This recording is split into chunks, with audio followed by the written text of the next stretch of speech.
Qazandıqlarının hamısı sənin məhz özün üçün deyil, başqaları üçün də nəzərdə tutulub. Sadəcə olaraq sən bir vasitəsən.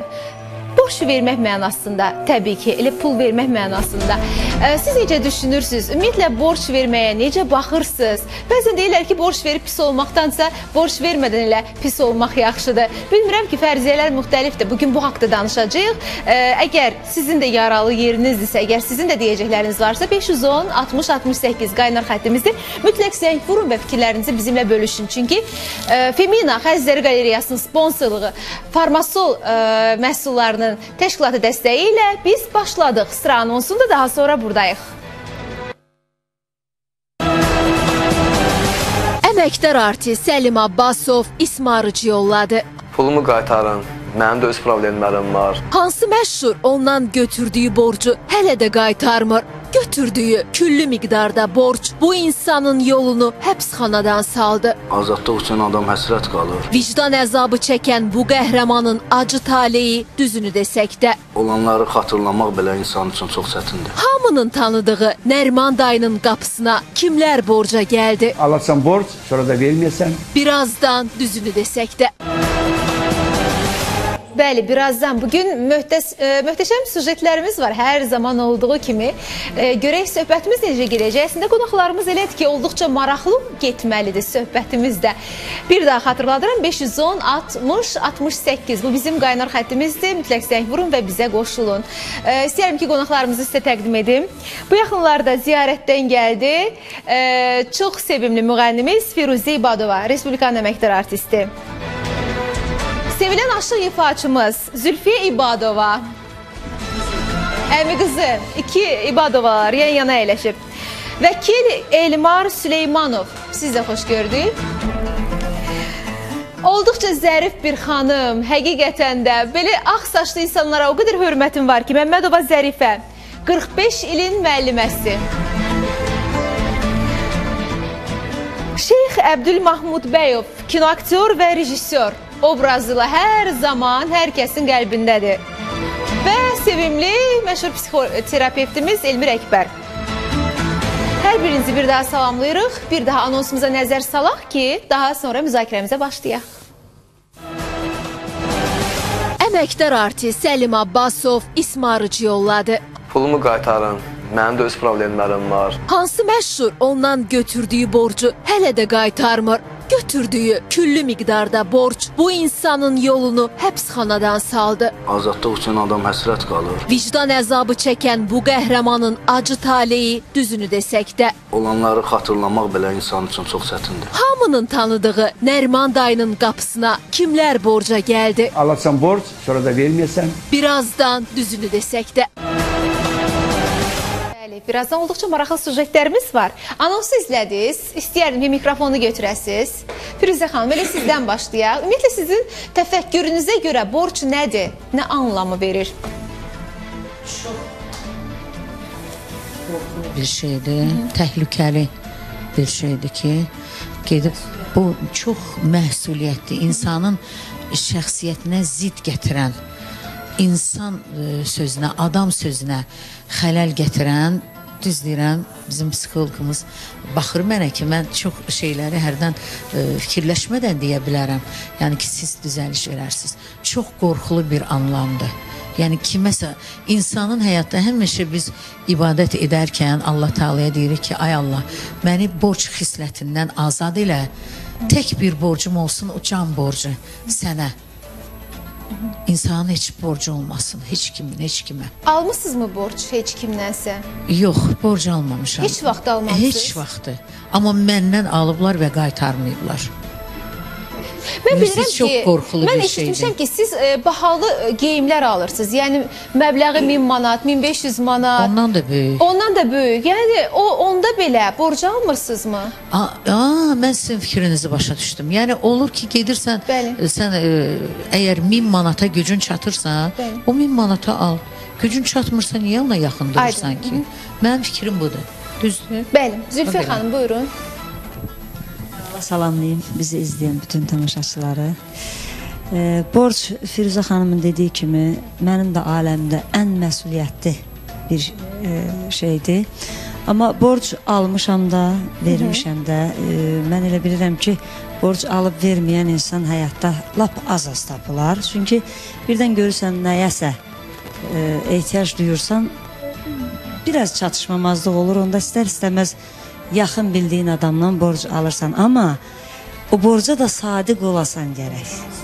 İnanın ki, mənim kiməsə 5 manat belə borcum olsa, mən gecələr yata bilmirəm ki, mən o borcu qaytarmalıyam.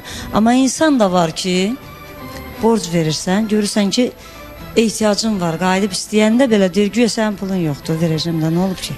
Məsələn, ən çox aldığınız məbləğ nə qədər olub? Məsələn, hansı məbləği almışsınız, kimdən almışsınız? Lap adına açıqlamasanız da. Öz yaxın adamlarımızdan, öz yaxın bildiyim dostlarımdan almışam. Amma inanın ki, dediyim müddətdə də, hətta görmüşəm ki, çatdıra bilmirəm onu da, üstündə biraz əysikliyi var. Başqa bildiyim dostumdan almışam ki, o adamın yanında gözü kölgəyə qalmayasınız. Etibarım ölməsin. İtməsin. Yaxşı, bəs nə vaxt olub o təxminən? Ən axırıncı borcunuzun vaxtı? Axırıncı borcum heç aklıma gəlmir desəm ki. Elə mi? Çox tanı söhbətidir. Hə. Amma ki, aldığım vaxtlar çox olub yəni. Aydındır. Mən istəyərdim ki, bizim ilk dəfədir studiyamızda qonaqdır. Zərif, inci xanımımız olan bizim bu ağ saçlı anamıza verək sualı. Təbii ki, sizin aranız necədir borcla? Almışam da, vermişəm də. Verdiğim adamlardan elə bir ki, borcumu istəyəndə pis adam olmuşam. Əməl başlı belə davaya çıxıblar ki, bəyəm sən elə müəttəlsən o pula. Qaytaranda da dava ilə qırğına qaytarıblar. Kiçik oğlumun toyunda bir 10 il bundan qabaq, mən ancaq borcu hansı saatda, hansı günü desəm, həmin günü gərək qaytaram. O kiçik oğlumun toyunda bir 10 il bundan qabaq $200 qonşudan borc götürmüşdüm. Da dedim birdən toy gecəsidir, nə olar olmaz. İnanırsınız, toy qutarandan sonra gecə saat 2-də gedib bu qonşunun qapısını döymüş, amma qazısı bunlar çoxdan yatıblarmış. Deyir, ay qız, heyfsələn olsun Zərfə müəllimə, bunu səhər qaytarardın da. Dedim, yox, nə danışırsan? Axı, mən demişəm ki, toy günü verəcəm. Doğru, amma üzündən də bilinir. O qədər ki, mən inanın, 1 manat borcum olanda mən gecə yuxum getmir gözümə. Ki, ay Allah, mənim borcum var. İndi şükür Allaha, nə borc götürürəm, verirəm, amma götürmürəm. Bir şey deyim ki sizə, bax, o uzun illərin söhbəti deyil, adicə 1 il belə söhbət olar, 1 il yarım. Mən elə uzağa getməyim də, iş adamlarından birindən, elə bil, xoşuma gələn bir maşın var idi da. Əslində özümüzün maşınımız var idi. Sadəcə fikrimdə tutdum ki, o maşından da almaq istəyirəm. Adamın mənə o qədər etibarı var idi ki. Bax, dedi ki, gəl götür. Mən bilirəm ki, dedi, sən etibarlı adamsan. Mən elə elədim ki, o adam heç ruhu incimədi. Qətiyyən. İndi mənə deyir ki, sən gəlib deyir, əlin 1 milyonluq deyir, nəyəsə də qoysan deyir, sənə deyir, o qədər etibarım var ki, bilirəm ki, deyir, təmiz adamsan, o etibarı qazanmışam, amma elə adamların adını çəkdi ki, gəlib deyir, 500 manat da deyir, borçlu qalsa deyir, vermərəm həyatı bu. Etibar, nə bilim, başqa şeydir, mən elə düşünürəm ki, etibar qazanmaq. Bəli, buyurun. Keçən il idi da, belə bir veriliş var idi, kasıb fəhlədən, məsəl üçün, öz kənd məhsullarını yetişdirən bir adamdan, vay, nə qədər şey almışdılar, nisiyada mal aparmışdılar güya, onun pulunu qaytarmayıblar. Onlar o kasıb fəhlədən yox, Allahdan qorxsunlar. Fəhlənin, kasıbın, kəndlinin ümumiyyətlə pulunu yemək olmaz, vallahi yemək olmaz. Özdə imkanlı adam alıb, pulunu da verməyibdi. Belə faktlar çoxdur. Belə faktlar çoxdur. Mən istəyərdim ki, Şeyx, siz götürün mikrofonu. Əvvəla, hörmətli Günay xanım, mən sizi və çox böyük hörmət elədiyim gözəl xanımlarımızı və müəllimə də eyni qismdən və mən tanış olduq gözəl bir dostumuzu və mənim gözəl qardaşımı salamlamaq şərəfinə nail olduğum üçün çox xoşbəxtdir. Mən üçün borc anlamı çox uzaqlara gedən mənəviyyatla bağlı bir əhvalatdır. Bilirsiniz, insan doğulub dünyaya gələndən sonra siz dediyiniz şərtlər, siz dediyiniz şeylər əmələ gəlir. Əgər bir insan yoxdursa, təbii ki, onun nə borcu var, onun nə yaşamaq haqqı var belə. Siz təsəvvür eləyin ki, Allaha borc, valideynə borc, evlada borc, vətənə borc görürsünüz, borc nə qədər geniş anlamdır. Və mən niyə görə doğuş günündən başladım? Çünki əgər bir insan cəmiyyətdə, bu kainatda, bu həyatda varsa, sözsüz ki, onun bizim fikirləşdiyimiz bu adlarla, terminologiyalarla bağlı həmişə probleması var. Amma siz fikir verin, görün Allah da bizim əxlaq, mənəvi dəyərlərimiz də nə qədər gözəldir ki, hər şeyin haqqı üçün bizim müdrik kəlamlarımız, zərb məsələlərimiz var, istinad elədiyimiz məqamlar var. Ki, borclu borcunun sağlığını istər. Vətən borcu müqəddəs borcdur. Valideyn borcu müqəddəs borcdur. Bir tərəfli deyirlər, valideyn də bir evlad borcu var. Yəni Allah Teala bu dünyanı xəlq eləyəndə hər şeyin cütçülük nəzəriyyəsini yaradıb. Hər şey 50-50-yədir. İşıq, zülmət, haqq, nahaq, düz, əyri, oğru, doğru, borc, qaytarmaq və s. Və siz fikir verin, bizim klassik ədəbiyyatımız olan Molla Nəsrəddində tək elə borcla bağlı nələr var? Bir nəfər gəlir, danışmaq olarmı? Buyurun, buyurun. Bir nəfər gəlir molladan borc istəyir, o da çıxardır, verir, deyir ki, nə vaxt? Deyir, 1 aydan sonra. Deyir, 2 aydan sonra. 2 aydan sonra bir də gəlir, yenə borc istəyir, qaytaramır, yenə verir, yenə gedir falan. 3-cü dəfə gəlir borcun, deyir ki, qardaş deyir, hə, deyir, zəhmət olmasa, üzr istəyəm, dirşəyi göstər, sonra sənə borc verim. Deyir, molla, mən niyə təhqir edirsən? Vermirsən, denən vermirəm. Deyir, yox. 3-cü dəfə verəndə sonra qapıya gələcəyəm, sən mənim qapıma dost tanış, arvad uşaq qarayacaq məsələyə və mənə dirşəyi göstərəcəksən, bundan da biz olacaq düşmən. Hələ bu vaxtdan göstər, qardaş, gəl apar, halal xoşun olsun.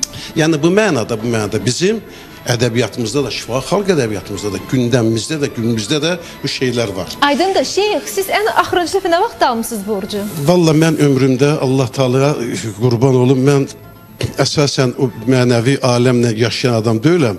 Mənim dostlara da, məni əhatə edən müəllimlərimə də, cəmiyyətimizə də mənim bir mənəvi borc deyilən bir borcum var. Mən daxilən çox azad bir adamım, məni tanıyanlar yaxşı bilirlər və ona görə də mənim böyük maddi problemalarım olmadığına görə və öz zəhmətimlə qazandığım qanararım, 5 manat, 3 manat, qəpik, quruş pulum mənə bəs eləyir və mən çox razıyam ki, bugün mənim ailəm də həmin mənim əxlaqımın taşıyıcıları. Onların da böyük təmənnası yoxdur. Şeyx, amma sizin yəni yəqin ki, məşhur insansınız, məşhur aktyorsunuz, hər zaman verilişlərə dəvət olunursunuz, hər kəs sizi yaxşı tanıyır. Ola bilməz ki, qapınıza borc üçün gələn olmasın. Siz inanırsınız ki, mən hətta küçəyə çıxa bilmirəm. Elə adamlar elə bilirlər ki, mənim hər şeyim var, xəsislik eləyirəm, vermirəm. Hətta bir dostuma dedim belə bir şey var, dedim, sən də cavab ver, dedim, yox. Deyilən ki, bu pul can deyil ki, verim, qardaş, pulu verə bilmirəm və bundan da səndən əl çəksinlər.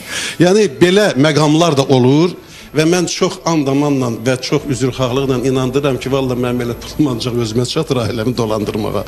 Və ona görə də, ümumiyyətlə, bu borc, bu kreativ düşüncədən, bu texnoloji inkişaf elədikcə insanlar, bu problem daha ciddi. Elə deyir, çünki insanların, bizim çox hörmətli xanım buyurdu ki, və insanlar istəyirlər ki, güzaranları daha yüksək olsun, nə bilim, başqa şəraitlər də gözəl olsun və buna görə borcların da, borcluluğun da sayı getdikcə artır. Mən bu işə görə çox narahatam ümumiyyətlə. Bizim bu kreativ düşüncə tərzi deyilən bugün çox müasir bir yaşam tərzimiz var və bizim millətin daxili mahiyyəti, şuuru, düşüncəsi çox arzu eləyərdim ki, eyni səviyyədə paralel inkişaf eləsin ki, biz faciələr yaşamayaq. Aydındır. Mən istəyirəm ki, vəkilimiz mikrofonunu götürsün. Maraqlıdır ki, vəkillərin düşüncəsincə borc nədir? Ümumiyyətlə, hər birinizi salamlayıram, tamaşaçılarımızı salamlayıram. Xüsusi təşəkkürü şeyxə deyirəm ki, o borc anlamının fəlsəfəsinin əsas məqamına toxunub, yəni ki, mənəvi hissəsinə toxunub. Hüquqi nöqteyi nəzərdən deməli, borc hər hansısa bir əmlakı digər şəxsin mülkiyyətinə verilməsi deməkdir. Amma nəzərə almaq lazımdır ki, hüquqdan öncə mənəvi məsələ var və praktika onu göstərir ki, borc qaytarmayan şəxslərin ilkin olaraq mənəvi nöqteyi nəzərdən axsaqlıqları var. Yəni ki, baxırsan ki, xanım qeyd elədi, deməli, o yuxusuna haram qatıb, belə deyək ki, gecə saat 2-dəmi, 3-dəmi getdi borcunu qaytarmağa. Amma insan var ki, o borcu alıb ümumiyyətlə qaytarmaq fikirləşmir və baxanda bunun keçmişinə, bunun həyatına baxıb görürsünüz ki, bunun ümumiyyətlə digər əxlaqımı və yaxud da mənəvi nöqteyi nəzərdən bu insan bir evlədə bütöv bir insan deyil. Bu yönəmdən borcun ümumiyyətlə hüquq nöqteyi-nəzərdən icazə verilir. Borcun verilməsinin və alınmasının müəyyən qaydaları var və bu bizim mülki məcəlləmizdə də deməli öz əksini tapıb. İndi veriliş boyunca təbii ki, toxunacaq bu məsələyə. Mən Elmir, istəyirəm ki, mikrofonu siz götürəsiniz. Hər kəs öz versiyasını söylədi. Bəs əslində necədir? Sizin düşüncənizcə necədir? Buyurun, siz də öz fikrinizi bildirin. Əvvəl insanlar daha lokal yaşayırdı. Məsələn, tutaq ki, Bakıda yaşayırdı, Bakının hansısa məhəllələri var idi, rayonlarda hansısa. Yəni, insanlar, belə deyək ki, ya sayımı az idi, ya həyat tərzi daha rahat idi, nizamlı idi, hamı bir-birini tanıyırdı və hamı fikirləşirdi, bugün nəsə bir iş görürəmsə, gedirəm tanıdığım insanlardan pulu götürürəm, eləyirəm və hamı da bilirdi ki, sabahlarımda onu qaytaracam vaxtında. O ayrı idi, amma indi, bilirsiniz, o bir tərəfdən qloballaşma, bir tərəfdən demografiya məsələləri, bir tərəfdən müharibə oldu, qaçqınçılıq oldu, hamı qarışdı bir-birinə, kimsə gəldi şəhərdə yaşamağa, kimsə, yəni ki, kənardan qızaldılar, o qədər insanların sayı da çox artdı, hamı qarışdı bir-birinə, indi o sistem yoxdur. İndi borc deyiləndə iki fərqli, tamamilə bir-birindən fərqli olan anlayış var. Biri odur ki, gəlin açıq deyək ki, insanlar hansısa borc adı altında öz məqsədli şəkildə kiməsə pul verir. Fikirləşir ki, bu insana pul vermək yaxşıdır, ən azından mən hansısa onunla bir kontakt qurmuş olaram və yaxud da o müqabilində nəsə gözləyir gələcəkdə. Və ikinci də bir də var ki, lap yaxın bir insanların arasında ki, hansı ki, məsələn, mən bu borcu verdimsə, tutaq ki, Elmar bəy götürdüsə, sabah onu qaytara bilməsə də, o artıq mən ondan nə inciməyəcəm, nə davaya çevirməyəcəm. Aydın, davam edəcəyik amma reklamlardan sonra. Gəlsin reklamlar. Bəli, sırada anonsumuz var. Nəzər salsaq, daha sonra buradayıq. Əməkdar artist Səlim Abbasov ismarıcı yolladı. Pulumu qaytarın. Mənim də öz problemlərim var. Hansı məşhur ondan götürdüyü borcu hələ də qaytarmır. Götürdüyü küllü miqdarda borc bu insanın yolunu həbsxanadan saldı. Azadlıq üçün adam həsrət qalır. Vicdan əzabı çəkən bu qəhrəmanın acı taleyi düzünü desək də Olanları xatırlamaq belə insan üçün çox çətindir. Hamının tanıdığı Nərman dayının qapısına kimlər borca gəldi? Alırsan borç, sonra da verməyəsən. Birazdan düzünü desək də. Alo. Alo. Tamaşaçımızı qoşmağa çalışırlar. Bir daha nəzərinizə çatdırmaq istəyirəm. 510-60-68 bizim qaynar xəttimizdir. Mütləq zəng vurun və fikirlərinizi bildirin. Və istəyirəm bir məsələni də deyəm ki, belə qəşəng atalar misalı var, həmişə yalançı tamahkiri aldadır. O borc verənlər gələndə ağlamağa hamısı deyir, belə idim, əziyyətlə pul yığmışdım, gəldi, yalvardı, yaxardı. Amma ikinci tərəfi demir ki, o borcu qaytaranda, o borcun bir xüsusi başqa forması da var, ha, ki, üstündə nəsə əlavə pul da qaytarır. İnsanlar var, bax, hamı yaxşı bunu yadda saxlamalıdır ki, gəlir bugün 100 manat götürür, sabah qaytaranda üstündə bir hədiyyə ilə, 200 götürür, 250 qaytarır. 500 götürüb qaytaranda deyir ki, 200 də üstünə qoyub verirəm və bu adamın etibarına daxil olur. Ondan sonra gəlir, böyük məbləğdə pul götürür ki, super bir iş var. Bax, gedirik, buradan böyük milyonlar qazanacaq. Bütün pulunu götürür, gedir. O adam yaddan çıxardır ki, öz tamahına aldanıb verib. Amma o ki, qaldı o faizlə sələm məsələsi. Bu, təbii ki, qeyri-qanunidir və bunu həmişə dövlət də bunu tənqid edir ki, orada çünki biri var, rəsmi orada. Təbii ki, Elmar bəy bunu daha dəqiq deyəcəkdir ki, onlar dövlətə vergi də ödəməlidirlər. Vergini də ödəmirlər. O qanundan yayınmış olurlar və hamı da bilsin ki, sələmə götürdüyü pulu heç qaytarmasın. Çünki qaytarmasa da sələmçi ona heç vaxt heç nəyi sübut eləyə bilməyəcək. Elmar bəy təbii ki, bunu daha da... Amma Elmir elə şuar söyləməyək. Sələmçinin. Bəli, mən... Üzr istəyirəm, demək, son vaxtlar bizi sahib tez-tez toya çağırırlar. Amma maddi tərəfi nəzərə almırlar sözsüz. Və mən İsrail gün bir toyda idim. 2 nəfər məndən yaxınlaşdı ki, sən qız adamsan, oğlan adamsan. Dedim, nədir ki? Deyir, burada deyir, valla qız adına qutuda qoyublar, oğlan tərəfində qutusunu qoyublar. Dedim, hə, mən onu orada dedim. Dedim, bugün Azərbaycan xalqı gör nə günə qalıb ki, tarixi 1000 illər ənənəmiz belə olub ki, qohum, əqrəbə, el-oba yığılıb, təzə ailə quranlara kimin qulpundan nə çıxsa kömək eləyib ki, bunlar yekar bir-birinə isnişənə kimi çətinlik çəkməsinlər filan. İndi maşallah bu da olub biznes. Bir qutunu bura qoyublar. Əgər bu qutular ayrıdırsa, toyda birləşmirsə, bu talihlər necə birləşəcək, mənim başım çıxmır. Buna biznes kimi baxırsınız bəyə. Alo. Alo. Bəli, salamlayırıq sizi. Salam əleykum xanım.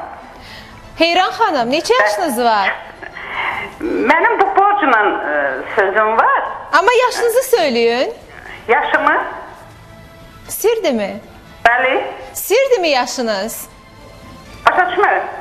Niyə? Mən buradan bir söyleyeyim, əslində niyə mən həmişə yaşı soruşuram? Çünki qarşımızdakı olan insanın hansı yaşa mənsub olduğunu, hansı təcrübəyə sahib olduğunu bilmək istəyirik. Yəni yaşı azdırmı, o hansı təcrübəyə sahibdir? O baxımdan. Xanım, mənim 65 yaşım var. Aha, çox gözəl. Əvvəla qonaqlarımızı salamlayıram. Hər vaxtınız xeyir olsun.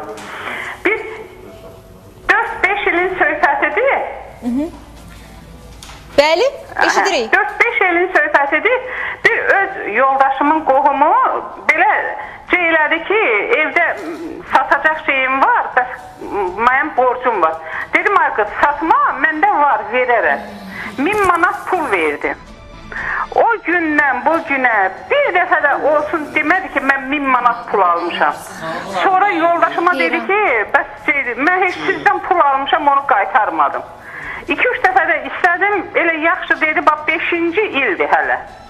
Bəlkə yadından çıxıb, yadına salardı sizdə? Yox, xanım, bax belə qıpqırmızı vermədi. Ceyran xanımdır da. Heyran xanım. Heyran xanım. Bax, burada gəlin etiraf edək ki, sizin özünüzdə çox böyük ehtiyatsızlıq olub. Elə bu Allahın bəndəsinin pulu olsaydı, elə o borcunu aparıb verərdi. Evindəki əşyanı niyə çıxardırdı satdığı? Demək, onun pulu yox qoymuşdu. Siz də pulu olmayan adama borc vermişsiniz, hələ gözləyirsiniz ki, sizə pul qaytarsın. Yox, o əşyanı satırdı ki, o borcu qaytarsın, çox üstünə düşmüşdülər. Mən də dedim ki, mən verim, ha vaxt əlinə düşər, onda... Onu söylədi Seyran xanım. Mən sizə sual vermək istəyirəm ki, yəni bu 5 il keçib, 5 il müddətinə yadına salmışsınızmı? Bəlkə yaddaşından çıxıb, aha, çox salmışsınız. Bəs nə deyib o zaman? Belə elə söz araya qatırdı ki, güya heç elə şey olmuyor. Bilirsiniz niyə Heyran xanım? Ona görə ki, siz pul vermişsiniz ki, nə vaxt pulu olar qaytar. O nə vaxt bilirsiniz, nə vaxt böyük anlayışdır. O nə vaxt 10 ildə ola bilər, 30 ildə ola bilər. İndi nə vaxt pul düşəcək, onda da qaytaracaqdı da. Yaxın adamdır. Özü imkansız adam deyil ki, deyim ki, imkanlıdır. Burası qaynasasından xəlvət eləmişdir onu. Aydın, çox sağ ol. Təşəkkür edirik zənginizə görə. Ümumiyyətlə, əslində mən elə gəlir ki, insan borc almaq həvəsi necədirsə, əslində borc qaytarmaq həvəsi də o qədər olmalıdır. Ən azı o qədər olmalıdır ki, o borcu qaytara bilsin. Çünki o həvəs olmayandan sonra, əsas borcu alandan sonra İndi nə vaxt yadına düşəcək, həvəsi olacaq, olmayacaq, o məsuliyyəti dərk edəcək, etməyəcək, o borcu qaytaracaq, qaytarmayacaq. Ona görə də məncə hər bir insanda məsuliyyət olmalıdır. Bir sujetimiz var. Əslində bu faktı açıqlamazdan daha öncə istəyərdim ki, vəkilimiz danışsın ki, ümumiyyətlə borca görə həbsxanaya düşən insanlar çoxdurmu? Mikrofonu götürün. Deməli, bu çox aktual bir məsələdir. Bəli. Və ümumiyyətlə bunu iki sözlə izah eləmək biraz çətin olacaq. Ona görə də yəqin ki, mənə bir balaca daha çox vaxt lazım olacaq. Çalışacağım lakanik olaraq fikrimi çatdırım. Deməli, ilkin olaraq Qərb ölkələrində, ümumiyyətlə dünya praktikasında borca görə cinayət məsuliyyəti yoxdur. Deməli, gəlin iki şeyi biz nəzərə alaraq da söhbət gedir ya borcun alınmasından və yaxud da dələduzluqdan. Yəni, baxın, xanım bayaq dedi ki, fikir verdiniz, vermədiniz ki, deməli, ondan borc alan xanım 5 ildən sonra inkar edir ki, mən bu pulu almamışam. Mən belə eşitdim də, belə başa düşdüm. Fərq eləməz. Bu xanım olmasa digər bir insan olsun. Tutalım ki, o borc adıyla pulu götürürsə və sonradan bunun götürülməsini inkar edirsə, artıq burada dələduzluq, deməli, əməli var. Burada dələduzluq əməli. Dələduzluq da siz bilirsiniz ki, cinayət məcəlləsi ilə, deməli, cinayət məsuliyyəti yaradır. Eyni zamanda digər tərəfdən şəxs borc götürürsə, borcun götürüb verilməsi bu mülkü münasibətlərdir. Şəxs borc götürürsə və onun o borcu qaytarmağa imkanı yoxdursa, burada deməli, mən qeyd elədiyim kimi, dünya ölkələrində cinayət məsuliyyəti yaranmır. Praktikada cinayət məsuliyyəti yaranmır. Onda sual yarana bilər ki, yaxşı, bəs bu şəxs borc götürürsə və bu borcu qaytarmırsa və biz bu pulumuzu ondan necə alaq? Normal bir sualdır. Bu sualın da cavabını vermək üçün... Bu sualın cavabını birazdan danışarıq. Amma mənə sualıma konkret cavab verin ki, ümumiyyətlə borca görə həbsxanadan yolu keçən insanlar çoxdur mu? Var, çoxdur və bunların sayı da getdikcə artır. Mən istəyərdim ki, bir sujetimizə keçid alaq. Əslində, yaşı çox deyil bu insanın, amma başına gələn hadisələr onu olduqca bəlkə də yaşından əvvəl qocaltdı. Bilmirəm ki, əslində üzünü göstərmədi, çünki istəmədi üzünü göstərmək.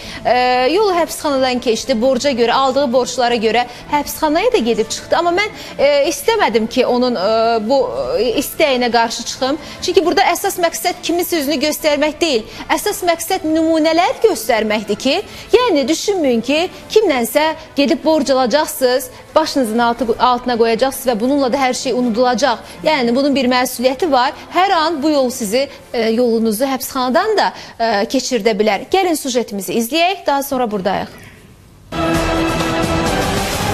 1984-cü ildə Bakı şəhərində anadan olmuşam. Ev təmirçisiyəm. Ailədə 2 qardaşıq. Ən kiçik evladım mənim. 2007-ci ildə ailə qurdum. Bir oğlum var. 2007-ci ilə kimi mənim çox qazancım olub. Yaxşı qazanmışam, yaxşı işləmişəm. Mən 2007-ci ilə kimi borc nədə heç bilməmişəm. Loteriya oynayırdıq da, belə bir şey var, yığışırıq, məsələn, iş yoldaşlarla, zatlarla loteriya oynayırıq.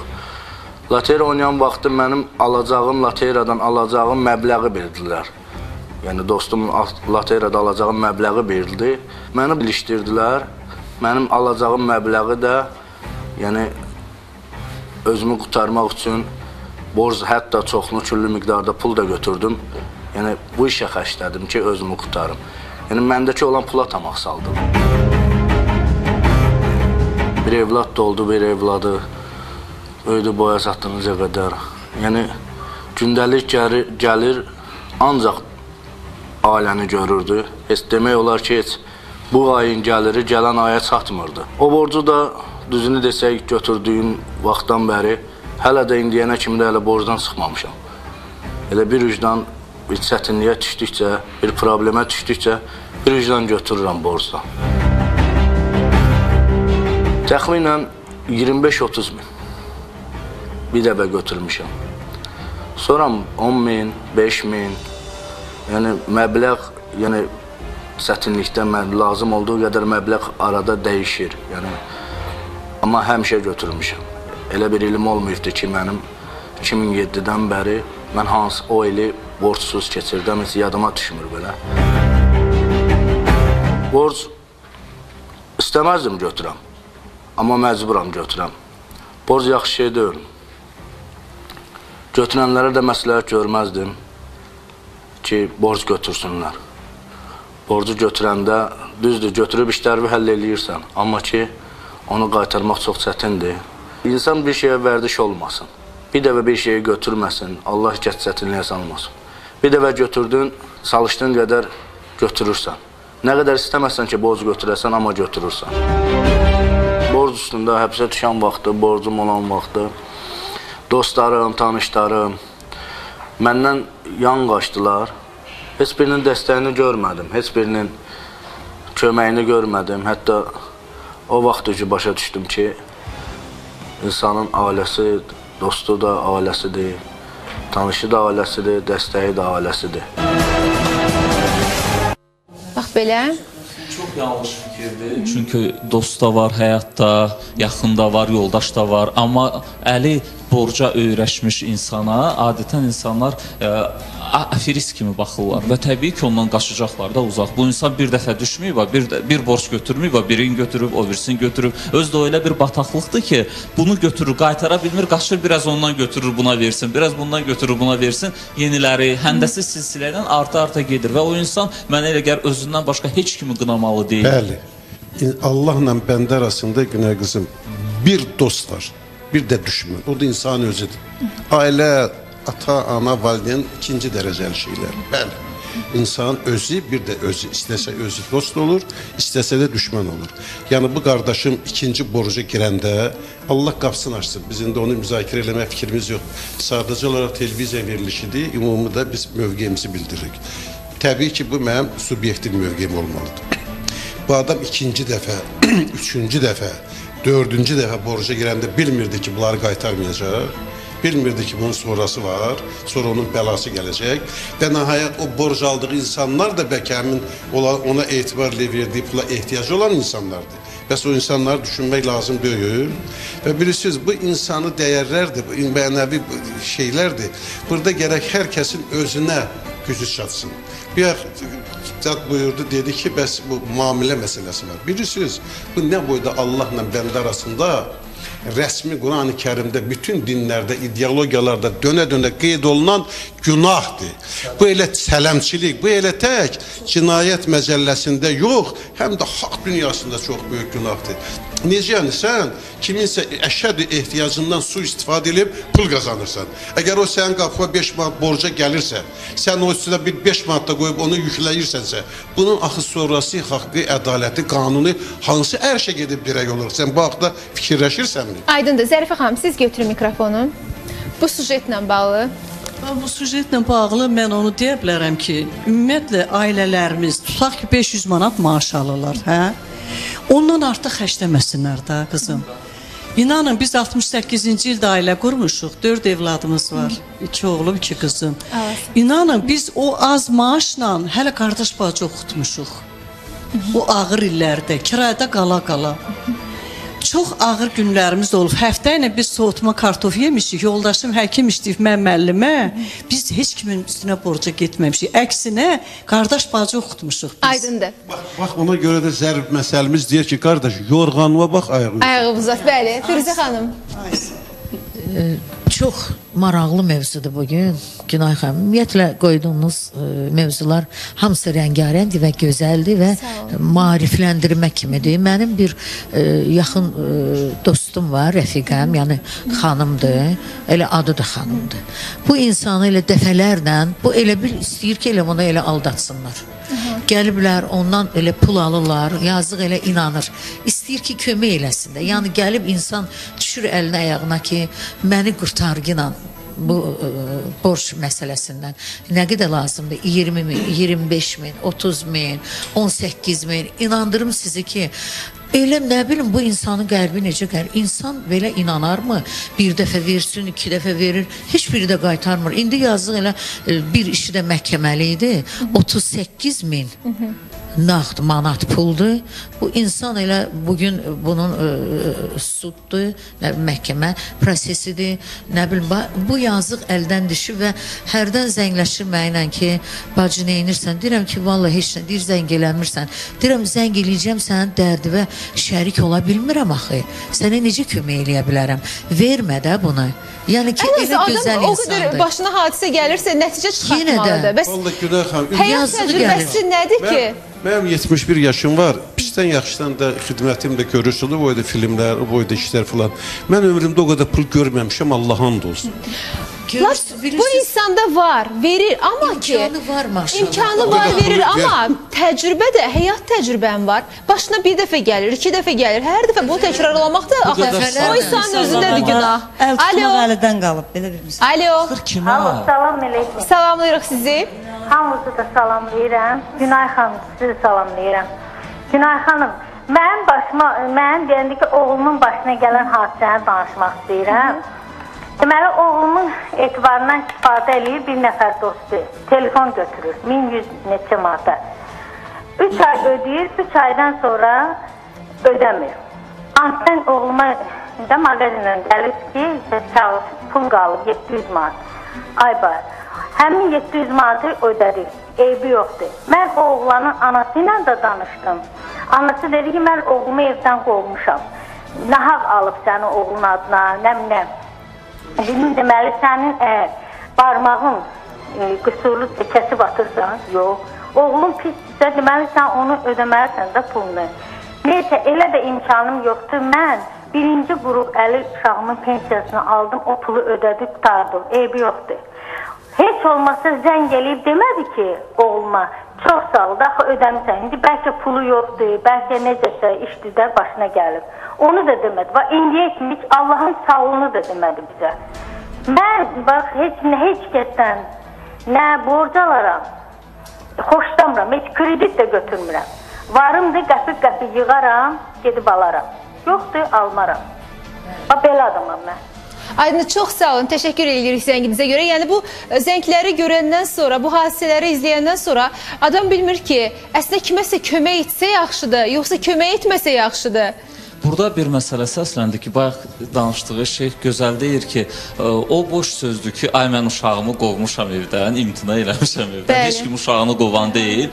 Məsuliyyətdən qaçır. Pulunu qaytarmalıdır. İkinci, xanım çox sevinsin, bax bu xanım. Ona görə ki, o 700 manat çox ümidvaram ki, onun oğluna çox yaxşı dərs oldu ki, bir də ömründə elə səhvlər eləməz. Aydın, sırada reklam var, daha sonra buradayıq. Reklam bitdi və biz yenidən yayındayıq. Təklif edirəm ki, anonsumuzu izləyək, daha sonra buradayıq. Əməkdar artist Səlim Abbasov ismarıcı yolladı. Pulumu qaytarın.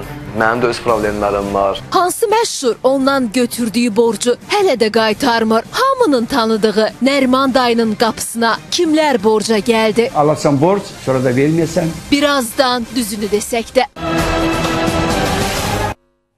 Buyur Elmir. Deyirik ki, əl tutmaq, təbii yardım eləmək lazımdır, amma baxır nəyə borc. İnsan iraq olsun, heç kimin başına gəlməsin. Qəza keçirdi, tutaq ki, ayağını itirə bilər, getməlidir xarici əməliyyata. Bəli, onun haqqı çatır kimdənsə borc üçün müraciət eləsin. Amma o başqa insanların çoxusu özlərinin eş-işrətini, həyatının komfortunu artırmaq üçün kimlərdəsə borc götürür. Hətta o deyirsə, gəlirlər ki, evim bankdadır, evimi itirəcəm. Bilirsiniz, bankin riyasət heyəti 6 nəfərdir. Amma borc aldığı adam 1 nəfərdir. Aydın, Elmir. O geçsin onlardan xahiş eləsin ki, ona güzəşt eləsin. Elmir, bəs aptekçiyə gəlib borc istəyirlərsə, əgər o da təbii ki, satıcı, aptekdə çalışan əczacı, bəli, ona müraciət edirlərsə, dərman aparırlarsa, bəs o zaman verməlidirmi bu insan?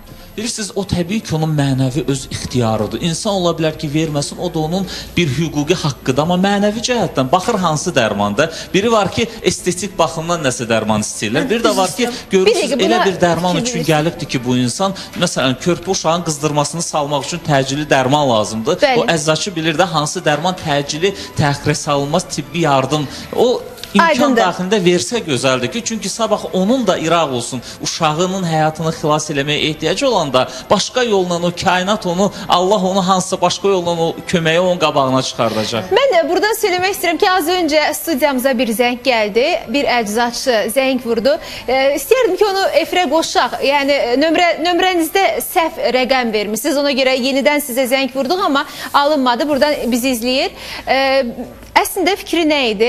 Gəlib ondan borc istəyirlər, dərman, şəxsiyyət vəsiqələrini qoyurlar ki, mütləq gəlib pulu verəcəyik. Şəxsiyyət vəsiqələrini belə orada qoyduqlarına baxmayaraq 5 aydır ki, həmin o dərmanın pulunu ödəməyən insanlar var. Bizə zəng vurdu, xahiş etdi ki, buradan söyləyək ki, hansı ki əczacıya borcunuz var, dərman almışsınız, onun heç olmasa məbləğlərini aparın, geri verin, çünki məhkəməyə verməyə hazırlaşır bu insan sizi. Çünki bax belələri də var. Nə etsin ki? Belə çıxır ki, insanlıq ölməlidir. Ya insan qəddarlaşmalıdır, ya da o insani his üstün gəlməlidir, amma hər kəsdə olmalıdır bu. Bir adamda olub digərlərində tamah güc gələcəksə, hər kəsdə bu inkişaf etməlidir. Bilirsiniz, bir halallıq məsələsi var. O dərmanı alıbdır ki, xəstəsi sağalsın. Əgər onun halallığı yoxdursa, orasında o mənəvi tərəfində fikirləşməlidir ki, bəs bunun xəstəsinin səhhətinə də ziyandır o.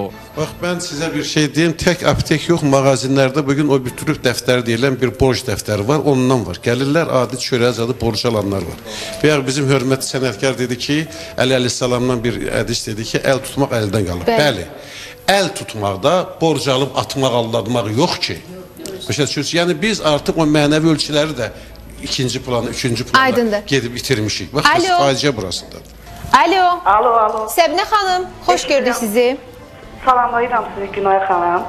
Bəli. Qonaqlarınızı da salamlayıram. Mən borcla əlaqədar zəng vurmuşam.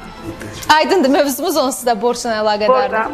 3 il bundan qabaq mənim hələ qohumlarımdan, yoldaşımın qohumlarından bizdən borc alıblar. Mən qaytarmaq da belə istəmirlər. Bilsəm ki, əgər qınamaq da lazım, deyərsiniz ki, qınamaq istəyirsiniz ki, indi qohum da alır, verər. Mən qınalası bir şey deyil ki, bu alır bu borcu, hər işini görür. Mənim də indi ehtiyacım olduğu vaxtda pulumu istəyəndə deyir, vermirəm. Nə qədər borc alıb sizdən? 1000 manat borc alıb. Nə qədər? 1000 manat. borc. 1000 manat borca, bəs nə deyib qaytarmır? 3 ildir, mən gözlürdüm ki, ola bilsin ki, yoxudu, verər. 1 il gözlədim, 1 il gözlədim, 2 il gözlədim ki, yəni verər. İndi insandır da, qaynımdır, uzaq adam deyil, qaynımdır. Nə əsaslandırır xanım? Nə əsaslandırır? Mən demək, özüm, yoldaşım məndən xəbərsiz, o ilə gedib, onun bankını bağlayıb. Banki olub, gedib onun üçün banki bağlayıb. Deyib ki, qaytararam.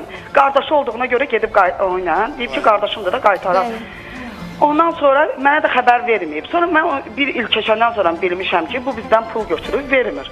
Mən də getdim, dedim ki, bəs bizim pulumuzdur. Dedi, sən kimsən ki, sən məndən pul istəyəsən? Qardaşı verib qardaşına, o da gəlib tələb eləyə bilər. Sonra yoldaşım getdisə, dedi, yoxdur, verə bilmərəm. Nə üçün ki, hər işlərini görə bilirlər.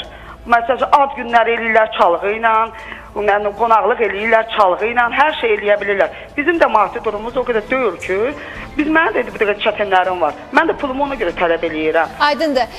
Mən istəyirəm ki, vəkilimiz götürsün mikrofonu. Bu halda bu xanım nə etməlidir? Səsindən bilinir ki, çox əsəb keçirtmişsiniz. Deməli, mən sizə bir sual verim. Sizin o borc münasibətləriniz hər hansısa bir hüquqi sənədlə sənədləşdirildimi? Yəni ki, müqavilə ilə mi, yoxsa nə ilə mi? Kiçik qardaşdır, o böyük qardaşdır. Prosta çox adama borcluq olduğu üçün biz biraz sıxmadıq onda. Dedik ki, çox adama borcu var. Aydındır, sənədləşdirilmir. Aydındır, sənədləşdirilmir. Ümumiyyətlə bilirsiniz, mən bir şey qeyd eləmək istəyirəm ki də, burada da qeyd elədilər ekspertlər, borcun biz mənfi tərəfinə baxırıq, amma borcun müsbət tərəfi də var ki, yəni ki, bu insana kömək etmək və insaniyyət deməkdir. Bu bir tərəfidir. O insanlar ki, o borcu götürüb qaytarmırlar, onlar məhz borc anlamının, borc fəlsəfəsinin bu hissəsinin üstündən xətt çəkmiş olurlar. Gəlin baxaq, bizim psixoloq da qeyd elədi. O qədər insanlar olur ki, onların xəstəsinə pul lazımdır. O qədər insan olur ki, tutalım ki, maşınla getdi onu vurdu, onun evində kifayət qədər pulu yoxdur ki, o xəstəsinə əməliyyat elətdirsin, o xəstəsinə dərman alsın və s. və s. Məhz burada borc verilməlidir. Borcun verilməsi bizim şəriətlə də nəzərdə tutulub. Aydındır. Bax, bu tamaşaçımız borcla bağlı sənədləşdirməsi olmayıbsa geri ala bilərmi? Bilirsinizmi, sənədləşdirmə qanunvericiliyi ümumiyyətlə qeyd edir ki, deməli, borcun alınmasında müqavilənin, şifahi müqavilələr bağlanıla bilər və eyni zamanda iki tərəf istəsə də yazılı müqavilə bağlaya bilər. Və əlbəttə ki, borc alan şəxs sonradan borcun aldığını inkar edirsə, əlbəttə ki, burada deməli yazılı müqavilənin olması daha yaxşı olardı ki, onu sübut eləmək olsun ki, həqiqətən də borc alan şəxs filan qədər pul alıb. Amma bir çox hallarda borc alan şəxslər qeyd edirlər ki, mən heç pulu götürməmişəm. Və burada sübut etmə bazası mövcud olmur. Sübut etmə bazası mövcud olmadıqda bunu tamamilə düzgündür. Bunun hər hansısa bir nəticə əldə eləməyi kifayət qədər çətin olur. Aydındır, çox sağ olun, təşəkkür edirik zənginizə görə və bu qalır bir onun Allahına, bir vicdanına. Görək vicdanının səsi güclü olacaqsa, o pulu qaytaracaq sizə, amma başqa bir halda çarəmiz yoxdur. Sujetimi təqdim edəcəyik. Bəli, Səlimi dəvət etmək istəyirəm. Anonsunu dünəndən bu tərəfə, yəni bugünə qədər izlədiniz geniş şəkildə. Çox zəhmətkeş bir insandır və deyərdim ki, həqiqətən də sənətinin ustadıdır. Səlimi dəvət edirəm. Səlim, Respublikanın əməkdar artisti. Xoş gördük. Əyləş. Şeyxin yanında əyləş. Və sujeti təqdim eləyək. Səlimin sujetini izləyək. Gəlsin sujetimiz. Abbasov Səlim Vaqifoğlu, Azərbaycanın əməkdar artisti. Ailəmiz 6 nəfərdən ibarətdir. Atam, anam, 3 qardaşıq, bir bacıyıq.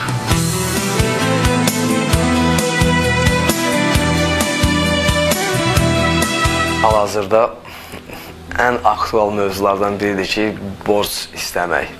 Deyir, dostluğu yoxalamaq istəyirsənsə ondan borc istə. Əmanə elədir ki, mən dəfələrlə özüm, yəni, belə, heç də az pul yox, yəni, xeyli dostlar istəyiblər, misal üçün, tanıdığım insanlar borca pul istəyiblər, vermişəm. Amma sonra, misal üçün, deyib ki, bir həftəyə qaytaracam, 10 günə qaytaracam, amma müəyyən müddət keçir üstündən, bir ay keçir, mən zəymir maraqlanmıram. 2 ay keçir maraqlanmıram. Üzbəüz gələndə heç yəni demirlər də ki, qaytaracağam, yəni imkan yoxdur hal-hazırda, belə. Əksinə məni görən kimi qayıdır ki, bir iş var, təhsildə mənə pul lazımdır 5-600 manat ki, yəni birdən mən pulumu istəyərəm. Vermişəm, qaytarmayıblar deyənə. Ona görə ən yaxşısı budur ki, səndən pul istəyəndə demək ki, yoxumdur.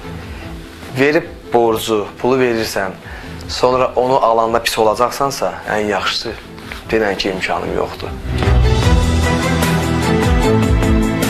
Mən bir dəqiqə hal-hazırda özümə pul lazımdır ki, yəni studiya avadanlığı almaq üçün yəni pul lazımdır. Dostlar, mənim pulumu qaytarın. Mənim də öz problemlərim var.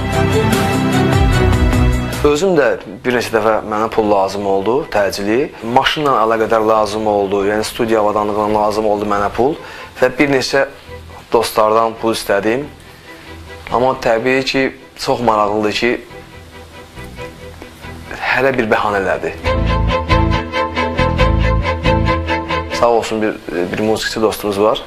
O axırda gətirdi, verdi və təbii ki, mən ondan vaxt istədim ki, tamam ki, mən sənə ayın 14-15 aralığı idi. Mən dedim ona ki, ayın axırı sənin pulu qaytaracağam. 5-6 gün ərzində, 10 gün ərzində o pul mənim əlimə gəldi və mən heç ayın axırını gözləmədən apardım, borcumu qaytardım ki, çünki pul elə bir şeydir ki, gəlir adamın əlinə, görsən dağıdırsan, ora alırsan, bunu alırsan, pul qutarır, birdən ayılırsan ki, borcumu qaytarmalısan, onda da artıq gec olur. Bilirəm ki, qaytara biləcəmsə, pulu alıram. Mən şəxsən bu vaxta qədər heç vaxt bankdan pul götürməmişəm. Bankdan pul götürməyə pis baxmıram. Təbii ki, insan yəni, elə bir vəziyyətə düşər ki, yəni, vacib pul lazım olar. Belə, amma istəmərəm ki, mənim özümün halal pulum öz cibimdə olsun. Yəni, mən banka getməyə ehtiyacım olmasın. Boz verən, yəni, pulu var, verir.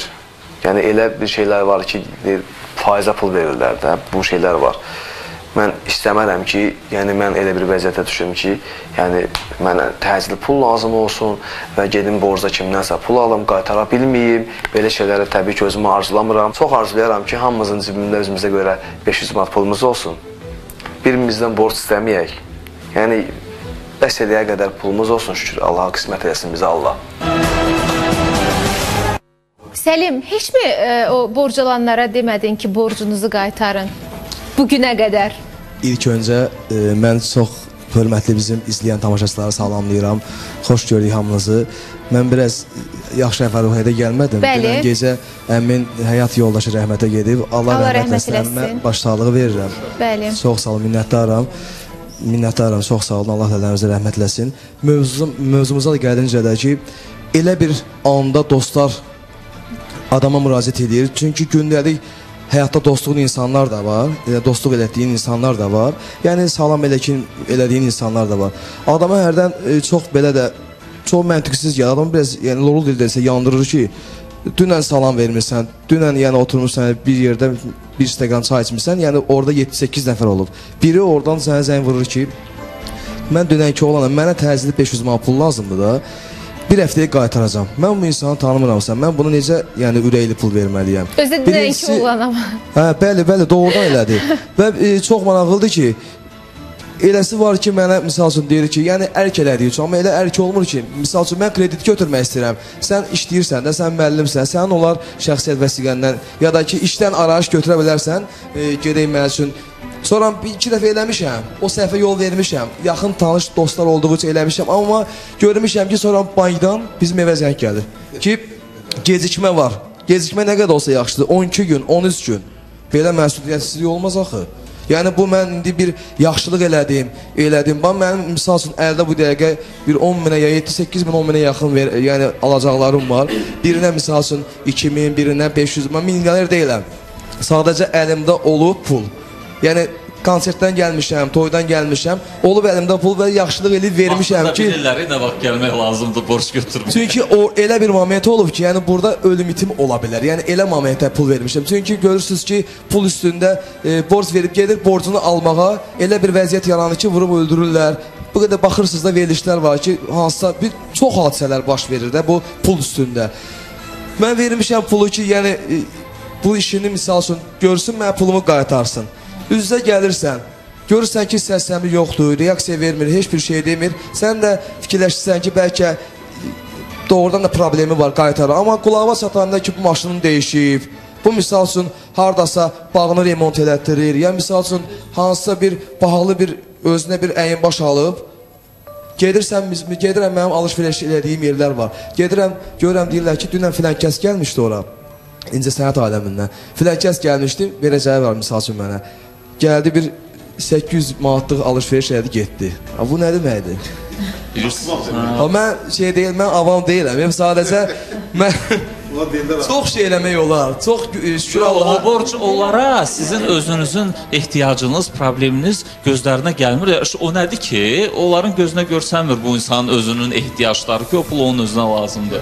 Çox maraqlıdır ki, özümüzə həmişə təskinli veririk ki, tutalım 5-10 mindir də, cəmaatı milyonları batırır, səsini çıxardımı, özümüzə doğrudan da o təskinliyi veririk. Amma belə olmaz da, yəni hörmət edirsən, hörmətin qarşılığını görməyə lazımdır. Özlə bir görsən ki, çox mənalıdır, şeyx, üzr istəyirəm. Pulu qaytaranda da bir dəfə birinə 500 manat pul verdim. Pulu biz necə qaytardı mənə? 30 manat, 10 manat, 40 manat. Bu bir il ərzində o görsənmir axı. Dəhşət.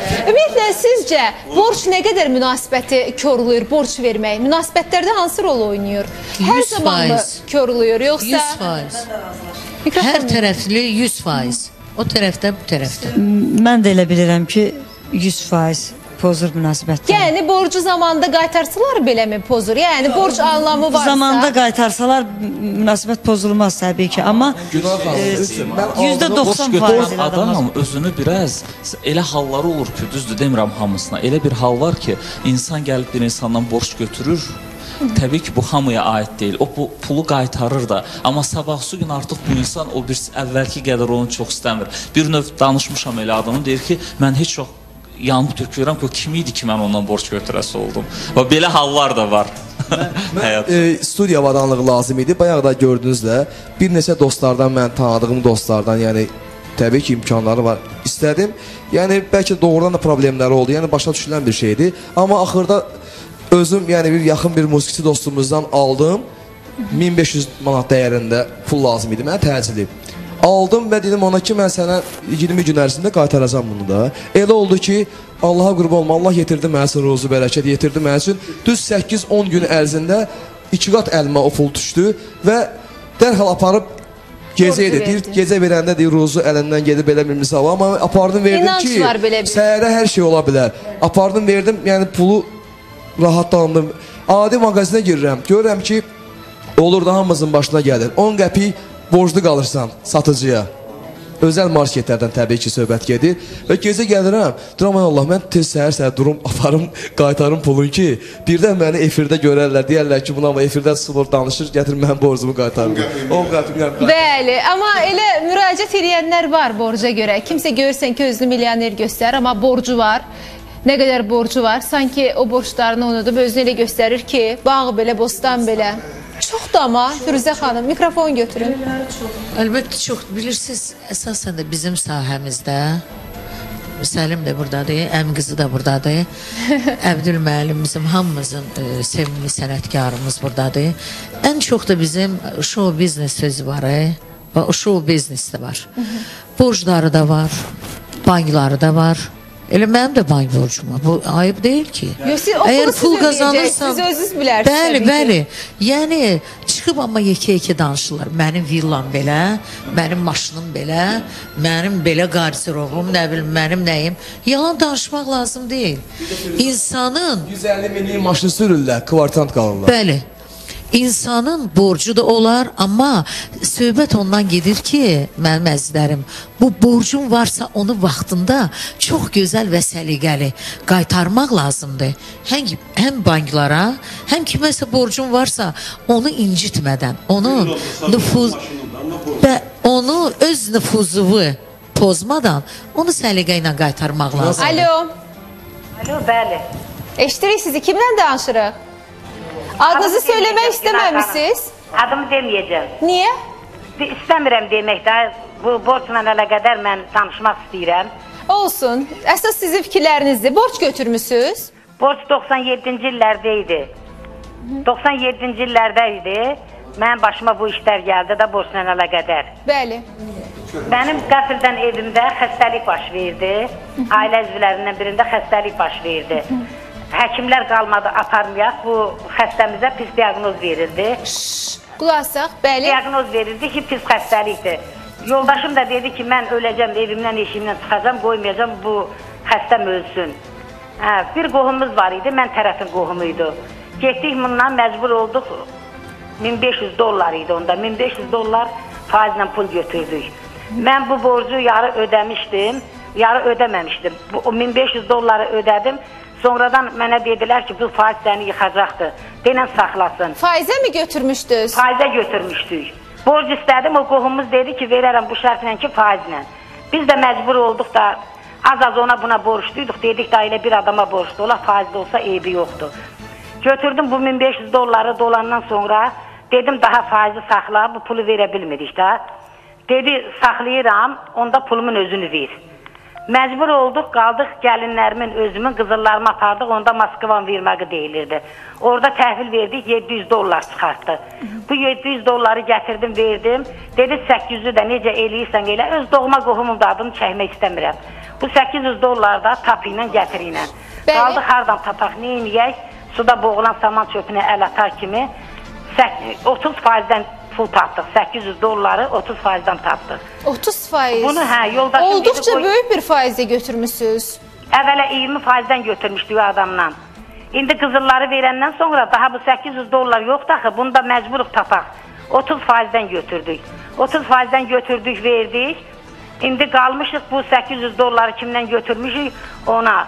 Bu şeyx demişkən, ondan alırdıq, buna faiz verirdik, bundan alırdıq, ona faiz verirdik. 2 dənə evimiz var idi, yan-yana jek evləri də olsa 2 dənə evimiz var idi. Bu faizə görə evlər satıldı, evin içinin veşləri satıldı, yaman günlərə qaldıq. Geri qaytardınız mı? Qaytardıq. Yoldaşım dedi, mən istəmirəm, yoldaşım qürurlu adam idi. Dedi, istəmirəm, onun sözü mənim üstümdə olsun. Aydındır, bəs xəstəniz necə, sağaldı mı? Xəstəniz qurban olum Allaha, necə ki yoldaşım demişdi, indi Allah sağaltdı onu. Yoldaşım demişdi, qoymayacaq, gəlinim idi də açığı. Dedi, qoymayacam, dedi, nəyin bahasını olur olsun, o gəlin ölməyə, qucağında da bir uşağı var idi. Ayda. İndi qurban olum Allaha, faiz də verildi, borç da verildi, təzədən ev də tikdik. Amma o qohum, bütün qohumlar içində, kənd, el-oba içində biabır oldu. Aydındır, çox sağ olun, təşəkkür edirik. Bir vacib məsələni demək istəyirəm. İnsanlar çox vaxtı bax belə sələmin toruna düşürlər. Deyir ki, axırda əgər satacaq evi varsa, maşını varsa, nə isə varsa, bəri başdan satıb bağlasınlar. Çünki axırda evdə gedir, maşında gedir, hamısı gedir, heç pulu da ödəyib verə bilmirlər. Heç kimə, heç nəyə arxayın olmasınlar ki, o Məlik Məmməddəki kimi zümrüd quşu uçub gəlib, onun borcunu özündən başqa heç kim verməyəcək. Bəri başdan onu həll eləsinlər, mütləq vacibdir. Elə vəziyyətə gəlib çıxır ki, indi eləsi var, belə pis çıxmasına, arvad uşağı var, gəlib adamın sataşa da bilərlər, uşağı nəsə eləyə bilərlər. Mən gedirəm, əslində heç kim heç nə eləyə bilməz, o hüquq mühafizə orqanları var, onun başına elə oynaçaq var. Yəni, mən gedirəm, alış-veriş olur, misal, gedirəm, valla, keçən də bir fotosesiya yerinə gelmişdim, mənə deyir ki, özüm pis oldum ki, müğənni gəlib burada fotosesiya elətir, verəcəyi var burada, 7-8 ayda gətirib vermir. Fotosesiyanın pulu nədir ki, onu da aparıb verə bilməyəm? Vermir. Gedmişəm, çay içmişdik dostlarla bir çay evində, deyir, məsuliyyətsizliyindən. Gedmişik bir çay içmişdik dostlarla, duranda görürsən ki, yaxınlaşır, söhbət gedir, deyir ki, bir 7-8 ay bundan qabaq bir müğənni gəlmiş burada dostlarla, çay içdi, dedi ki, pul yoxdur, xırda üstümdə verəcəm. Vermədi. Və getdi 7-8, mən də tanıyıram müğənni kimdir, təbii ki, amma çox pis oluram ki, o mənim yanında deyir, başqalarının yanında deyir təbii ki. Bəli. Adi adamlar, mən çıxartdım cibimdən, Günay xanım, mən çıxartdım cibimdən, onun pulunu verdim. Belə də yüksək məbləğ deyildi, cüzü, deyim də sizə, 8 manat pul idi. 8 manatı mən verdim cibimdən ki, o müğənni ilə özbəöz gəlmişdim, heç vaxtda deməmişəm üzrə ki, sənin çay borcun var idi, çay içmirsən. Təbii ki, insan onun yadından çıxıb, ona görə də hər üzr istəyirəm. Yaxşal deyil axı nəçin. Hər xırım-xırda, hər küçədə olan adama 3 manat, 1 manat borçlu qalmaq lazım deyil. Görürsünüz, o adam o 1 manat, 3 manat əlində bayraq eləyir, adamı hörmətdən salır. Çox da elə şeylər. Və gələn o da fəxrlə deyir ki, hansısa müğənni gəlmişdi bura. Yəni, tək mən deyil, amma çox adam yanında deyir. Bunlar mən biraz ovqatınızı dəyişeyim. Demək, Dünyada çox barmaqla sayılası az millətlər var ki, onların iki daraçlıq sistemi var. Onun biri də bizik. Biri hüquq, qanun, bir də ağsaqqal ağa bir şey, mən ölüm, sən nəsən söhbəti var. Bir varlı eşidir ki, bəs bir nəfər filan kəndə gedir. Deyir, qardaşlar, gedirsən, gələ bu sənin zəhmət haqqın, bu 10 dənə də qoyunu aparıb filan bəyə verərsən, kağızda da yazır. Bu da götürür, çıxardır, kağızı da verir, qoyunları təhvil verir, qoyun təhvillərində sayırlar, görürlər 9 dənədir. Deyir, qardaş, axı kağızda 10 yazdım, sən 9 dənə, deyir, yox, 10 dənədir. Görür, başa düşmür, 10 nəfər çağır, deyir, bunlar neçə nə var? Deyir, 10 nəfərdirlər. Deyir, hər öz bir dənə qoyun tutun, hərəsi birini tutur, biri qalır boş. Deyir, gördüm, buna çatmır. Deyir, mən neyini bir fərasət edir, o da birini tutaydı. Deyir, sən kağızda da yazmısan axı. Deyir ki, kişi, sən kağızı inanırsan, yoxsa mənə inanırsan. Görürsün necədir? Yəni, bu borc alanın da özünün, mən əşəd ehtiyacdan borc alanları nəzərdə tutmuram. Axı, borc alanların da özünün müəyyən bir siyasəti, diplomatiyası var da, elə belə boş yerdən almırlar. Və bugün gene bizim hörmətli xan buyurdu ki, bəli, Əli Əleyhisselamdan gözəl hədislər var. Deyir ki, danış, səni tanıyım. Hər kəs öz dilinin altında gizlənir və hər kəs dilinin altında gizlənir. Nə deyən sözdür? Hər kəs öz içinin, öz əməlinin arxasında gizlənir. Ona görə də insanları bölgə aparına deyirlər ki, bu imanı kamil, həm də əməli salih insandır. Amma bunun əməli salih deyil, çünki bunun imanı kamil deyil. Biz hər şeyi qanun yolundan həll eləsək, gəlin etiraf eləyim, bugün artıq İctimai siyasi durumda, bəzi problemlərdə Allah'a şükür dövlətin öz qanun sistemi də var. Elə yerə çatıb bir qərqonda hamıya düşmən olsun. Böyük əksəriyyət ona görə də biz tək elə hər şeyi qanundan gəlin tələb eləməyək. Biz hər şeyi gəlin insafımızdan, vicdanımızdan, haqqımızdan, öz ehtiyacımızdan çıxış edək. Bilək ki, bu kişini, bu insanı biz ziyana salmışıq. Niyə? Bax, onda cəmiyyət də rahat olur, qanunlar da rahat işləyir. Bəzən ehtiyacı üzr istəyirəm. Ehtiyacı olan adamlara da bəzən inana bilmirik. Çünki mənim öz başıma gələn şeydir, bəlkə də sənət adamlarının çoxlarının başına gəlib. Zəng eləyirlər ki, ehtiyacımız var. Məsələn, 50 manata, 100 manata ehtiyacımız var. Bu yaxından biri mənim başıma gəldi. Qonşusu zəng eləyib, deyir ki, oğlu çox xəstədir. İnanın ki, bir dənə 10 qəpik də evlərinə pul yoxdur. 2 kilo ət almağa dedi, ona kömək eləyə bilərsinizmi dedi. Yəni bir çörək alsın, 2 kilo ət alsın.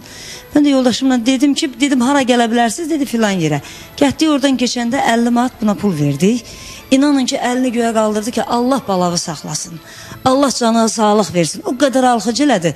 Ondan 3 gün keçəndən sonra bir nəfər də zəng elədi ki, bəs mənim qızım xəstədir, inanmırsız sənədlərini göstərim, nə biləyim. Yəni qülbünüzdən nə çıxsa dedi, mənim üçün dedi, fərq eləmir, 50 manat, 10 manat, 20 manat, fərq eləmir. Amma ki, sadəcə yardım eləyin. Mən də evdə yox idim, bu mənim əl telefonuma zəng edib.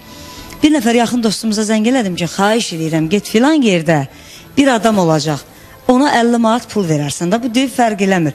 Adama nə desə yaxşıdır, götürüb pulu. Söyləməyin, reklamlardan sonra. Nə dedi? Reklamlardan sonra biləcəyik, gəlsin reklamlar. Sırada anons, anonsdan sonra buradayıq. Hamının tanıdığı Nəriman dayının qapısına kimlər borca gəldi? Alırsan borç, sonra da verməyəsən. Birazdan düzünü desək də. Bəli, Nəriman dayını əslində çox görmüşük, amma belə görməmişdik. Birazdan həyat hekayəsini dinləyəcəksiniz. Mən istəyərdim ki, Aşıq Zülfiyə gələk, mikrofonunuzu götürün. Reklamdan öncə bir yerdə qalmışdınız. Gedib, ona nə deyib? İnanırsınız ki, mən güman elədim ki, bu o birisi arvad kimi mənə deyəcək ki, Allah işini avan diləsin.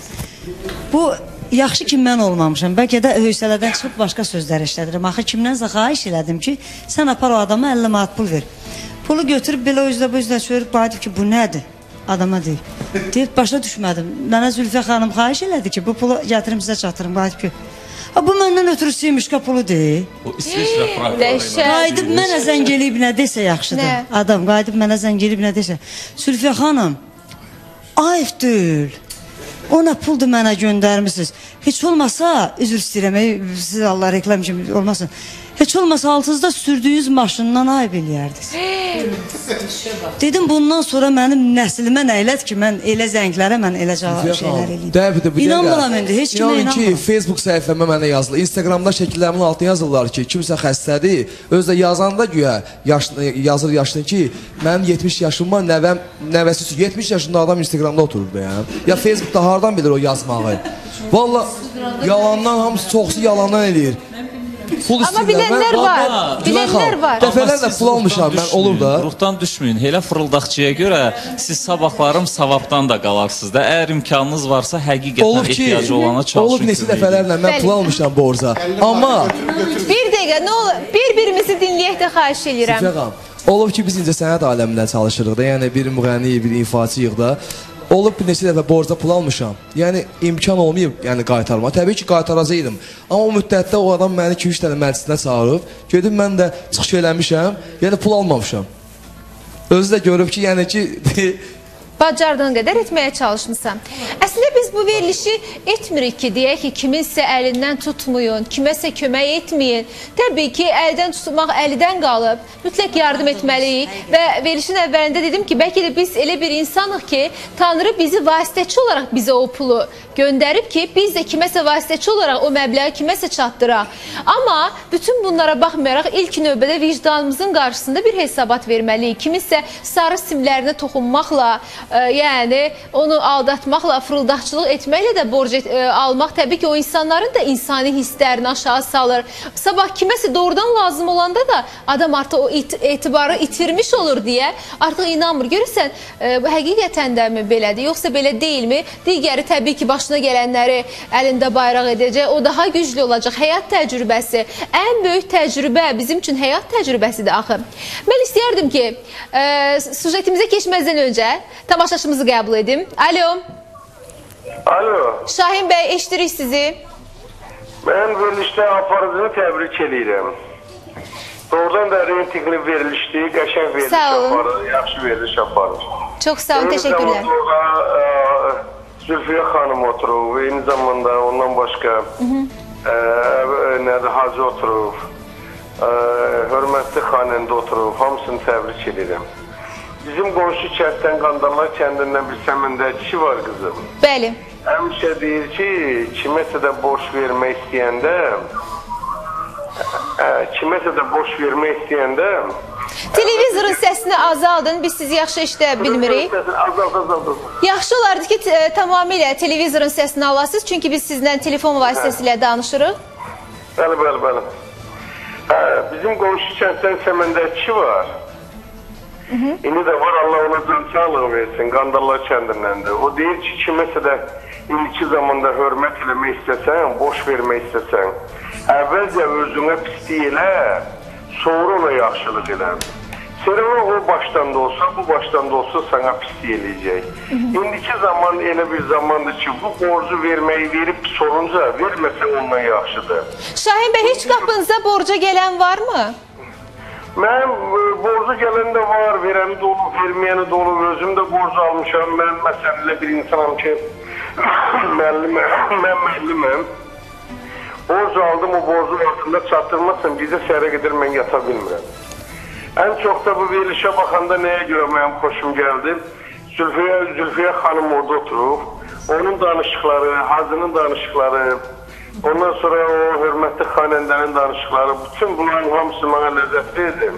Onlar çox belə məqsəd yönlü söhbətlər, məqsəd yönlü danışıqlar apardılar. Yaxşıdır. Çox sağ olun, təşəkkür edirik və bundan sonra nəzərə alacağıq. Yəni bu qonaqları tez-tez dəvət edək ki, siz də bizim verilişimizə baxasınız. Mən bilmək istəyirəm, Zülfiyə xanım, o 50 manatı o adam götürdü ya, yox? Yox, adam da bilirsiniz nə edib? Deyib ki, sənin üçün semişka puludur, mənim üçün böyük puldur, qatlayıb da cibinə. Qoyub cibinə? Dedim, əcəb edib. Haram olsun, haram olsun. Yox, o yox. Verən adam qaytarıb götürüb verməyib. Deyir, hirsimdən deyir. Hirsimdən deyir, götürdüm ki, mənim üçün böyük oldu. Mənə çox maraqlıdır ki, görəsən borcu alanlar bizə baxırlar hal-hazırda. Bəli, nəticəni verilişdən sonra öyrənəcəyik. Görək Səlimin aldığı borçları qaytaracaqlarmı? Semişka pulu hesab edirsə, və sonda niyə borc istəyirsiniz də? Mənə zəng eləyəndə dedi ki, mənim üçün 10 manat, 20 manat da köməkdir. Əgər 50 manatı semişka pulu hesab edirsə. Dedi, mənim üçün 10 manat, 20 manat da köməkdir. İnanın, dedi, uşağım xəstədir. Şəkər maşinliklər. Mən indi milyoner deyiləm axı, mən də 50 manat, Aydındır. 60 manat verərəm. Mən istəyərdim ki, bu yerdə Nərman dayını studiyaya bura dəvət eləyək. Onun bir sujeti var. O sujeti izləyəcəyik. Mən ilk dəfə idi Nərman dayını belə görürdüm. Çünki hər zaman verilişimizdə qonaq olub, yəni tamaşaçı qismində verilişlərdə görürük. Çox maraqlı obrazı var. Amma düşündük ki, onun bir də başqa bir tərəfləri var. Onun daxili dünyası var, həyatı var. Öyrənək görək Nərman dayı borc almaqla, borc verməklə arası necədir? Sən demə, bu insan həyatında heç vaxt borc almayıb. Yəni, necə almayıb? Yəni, niyə almayıb? Əslində ehtiyacı mı olmayıb, almayıb? Yoxsa daha çox düşünüb ki, bunu qaytara bilərəm, qaytara bilmərəm. Ümumiyyətlə, maraqlı mövqeyi var. Nərman dayını bura dəvət edirəm. Nərman dayı, xoş gördük sizi. Salamlayıram. Hər kəs salamlı. Yox, Nərman dayı mənim yanımda duracaq, çünki sujeti izləyirik Nərman dayı. Nərman dayı ilə bərabər sujetimizi izləyirik. Gəlsin sujetimiz. Nərman Məmmədov, Abbasoğlu, 1940-cı ildə dünyaya gəlmişəm.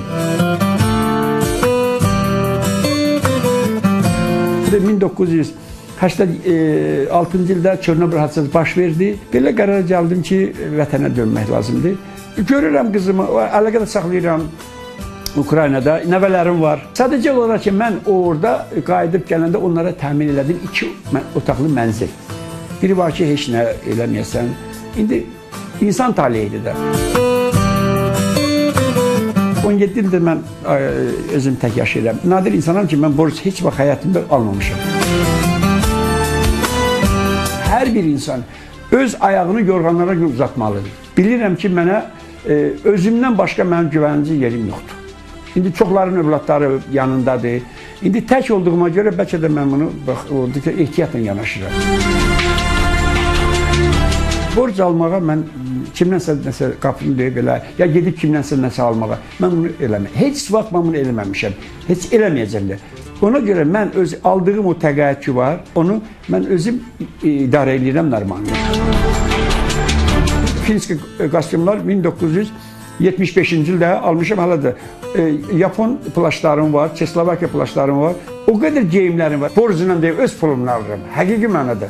Mən yenə deyirəm ki, mən spirtinə qəbul eləmirəm, sigaret də çəkmirəm, 34 il sigaret çəkmirəm, spirit də qəbul edirəm. Ona görə qənaət edirəm, yeri gəndə alıram da. Bax, geyimlərimizə baxın, andator şapkası o vaxtı dövrdə almışam, hələ də mən 87 almışam.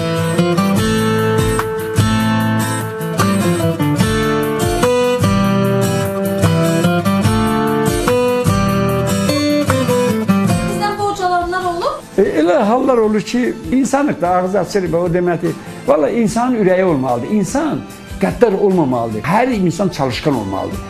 Çalışıb, kiməsə borc almaq, kiməsə ona göz dikmək düzgün deyil. Bəli, bu da 74 yaşlı Nərman dayı.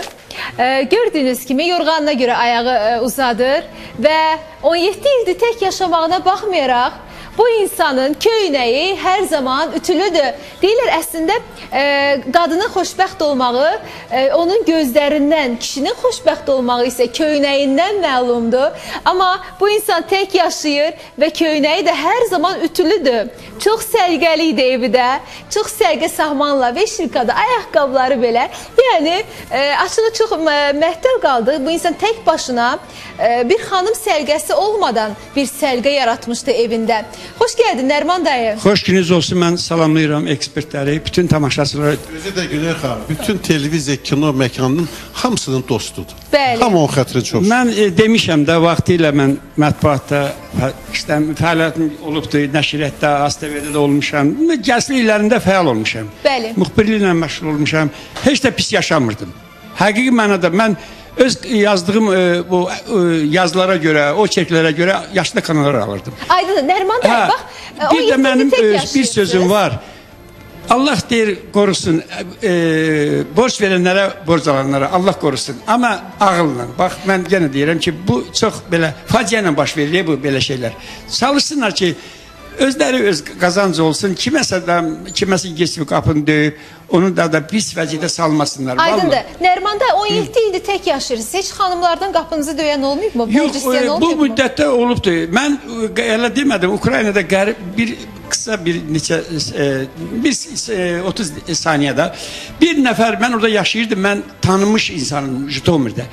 İşimlə əlaqədar sadəcə mənim qapımı orada döymüşdülər. İnsan təcilin məktubu alıb, telegram alıb ki, anası ağır vəziyyətdə getməlidir. Pul da yoxdur. Gedib o həmin oğlan qapını döyübdür, cənub zonasındadır. Gedib döyüb heç kimi verməyibdir. Daha Azərbaycandan qapısını döyüb. Amma mən evdə yox idim, yoldaşım da indi dedi gələcək bir müddətdə. O gözlədi bayırda, amma yoldaşım dedi gəl oturdu. Nəriman dayının yoldaşı sözüm odur ki, mən ona təmin elədim. Getdi, da indi insanı. Axı qərib ölkədə bax bu addımı atmaq, vallahi mən yenə deyirəm ki, var elə. Yalnız orada mı oldu? Burada heç mi olmadı? Burada da olubdu. Burada da olub döyübdü. İndi mən öz qohumlarım da gəliblər qapını döyüblər vermişəm amma ən əsası siz özünüz kiminsə qapısını döyüb borcu istəməmişsiniz. Belə şey olmayıbdı. Mən bilirsiniz, bunu mən qəbul eləmirəm. Nəyə görə? Sadəcə mənim belə bir təbiətim ki, həmişə çalışmışam özüm. Gedib qapını döyürsən, adam sıxılır. Hətta çörəkdə alanda, bir şey alanda görürüm, yoxumda gedib evdən də yadımdan sıxır da, evdən götürürəm, gəlirəm. Heç dəftər, o mağazində indi populyar olub ki, bu siyahı var, mən onu da qəbul eləmirəm. Aydındır. Ona görə insan özü çalışmalıdır, özü belə də. Amma bir də bir cümlə deyim, vaxt az olduğuna görə. Bəli, mən tanımış tamaşaçıyam, bütün demək olar ki, mən hər yerdə tanıyırlar, o öz yerində. Toylarda yaxınlaşırlar müğənniyə, tanıyanlar da. Siz Nəriman müəllimi görün, baxım eləyirsiniz. Deyir, əlbət görür. Amma heç də elə deyil. Kim deyib? Amma deməyəcəm. Bəli. Efir qaydaları var. Yox, deməyəcəm. Yox, deməyəcəm. Amma səmimi deyirəm. Mən həmişə efirlə danışıram, səmimi danışan insanam. Amma istəmirəm ki, qalma. Amma bizə onu demək istəyirəm. Müğənnilər belə baxanda, zəng ellər mənə kömək elə bilər. Axı onlara baxanda eləsi var ki, 8 saat, bəlkə çox, oxuyurlar toylarda, tər tökürlər, halalını qazanır, verir də evin yiyəsi verir, o halal qazanır. Nəyə görə mən ona paxıllıq eləməliyim? Demə, mənə vergilir. Elələri var, eləyirlər. Bir məqamı başa düşmədim. Müğənnidən kim soruşur ki, Nəriman müəllimə sən? Yox, indi məni tanıyan çoxdur. Nəriman dayı, Nəriman dayı, bir dəqiqə. Biz ad demirik söyləyəsiniz, amma yəni, kimsə soruşub ki, müğənnilərdən ki, Nəriman dayını... Tanıyanlar soruşub. Tanıyanlar soruşub ki, toyda Nəriman dayıya bir kömək edirsinizmi? Yəni, elə bilir ki, efirdə daha çox görünürsə, bu insana digərləri hörmət etməlidir deyə düşünüblər. Sual veriblər, o nə deyib?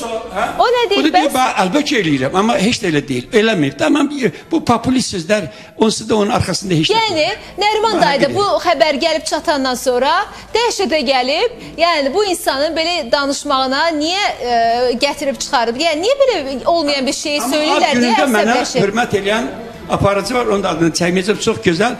Həmişə ad günlərində mənə təbrik edin. Nəriman dayı maşallah qənfiyət kimi oğlandır. Heç kəsin də heç bir köməyinə ehtiyacı yoxdur. Hədiyyə də aparıcılardan. Bəli, özümüzü nə gözəl.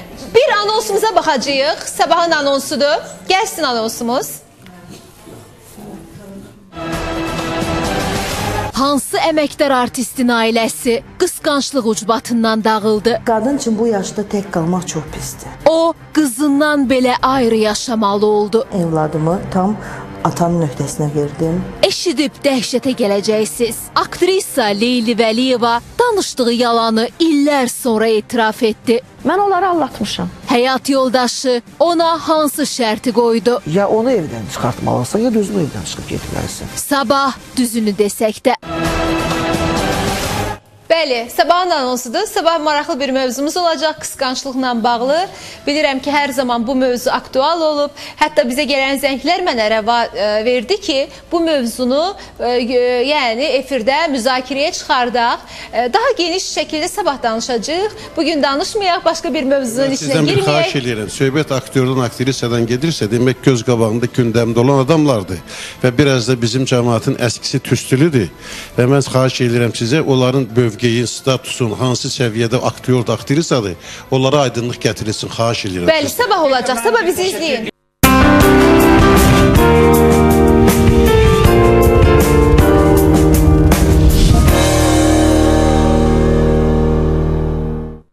danışsın, mikrofonu götürsün.